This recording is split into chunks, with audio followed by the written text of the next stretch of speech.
वल्लभ भाई नडियाद स्कूल में अध्ययन के समय ही किशोर अवस्था को प्राप्त हो चुके थे। उनमें विद्यमान नेतृत्वकारी गुण वहीं विकसित हो चुका था। निर्भीकता, योजनाबद्धता एवं सुदृढ़ संगठन क्षमता उनके नेतृत्वकारी गुण के साथ जुड़ी श्रेष्ठ विशेषताएं थीं। इन विशेषताओं के बल पर किशोर अवस्था में ही जो उनका छात्र जीवन काल भी था, वल्लभ भाई का नेतृत्व अति प्रभावकारी एवं सफल बनकर उभरा। इस संबंध में यहां एक प्रसंग का उल्लेख श्रेयस्कर होगा। चिनू भाई नामक एक अध्यापक ने नडियाद नगर पालिका के चुनाव में सदस्यता हेतु अपना नामांकन किया।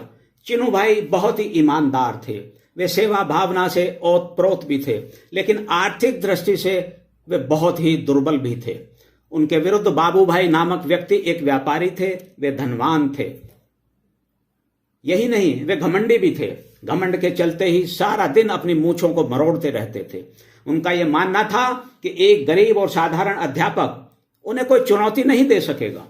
धन बल के नशे में चूर बाबू भाई ने सार्वजनिक रूप से यह घोषणा कर दी थी कि यदि अध्यापक चिनू भाई उन्हें पराजित कर देंगे तो वे अपनी मूछें साफ करवा देंगे। वल्लभ भाई अध्यापक चिनू भाई के बहुत प्रशंसक थे और उनकी ईमानदारी तथा सेवा भावना से प्रभावित भी थे। जब उन्हें बाबू भाई की घोषणा की बात का पता चला तो वे उनके घर पहुंच गए और उनसे बोले कि हमने आपकी चुनौती स्वीकार कर ली है, आप चुनाव को हल्के में न लेना। इसके बाद वल्लभ भाई अध्यापक चिनू भाई के पास गए। उनसे चुनाव में डटे रहने का उन्होंने अनुरोध किया।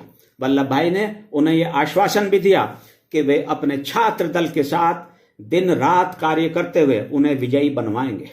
वल्लभ भाई के नेतृत्व में छात्रों के एक बड़े दल ने योजनाबद्ध ढंग से अध्यापक महोदय की ओर से चुनाव की कमान संभाली।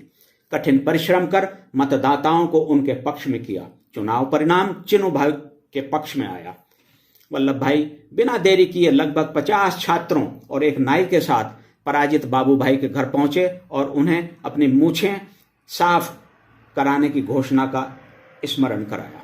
चुनौती स्वीकार करने के बाद कठिन परिश्रम करते हुए ईमानदारी, निर्भीकता तथा योजनाबद्धता के साथ बृहद कल्याण को समर्पित विजय का आलिंगन प्रारंभ से ही वल्लभ भाई के व्यक्तित्व की विशेषता थी। इससे ही उनका नेतृत्व सदा जय जय की स्थिति में रहा।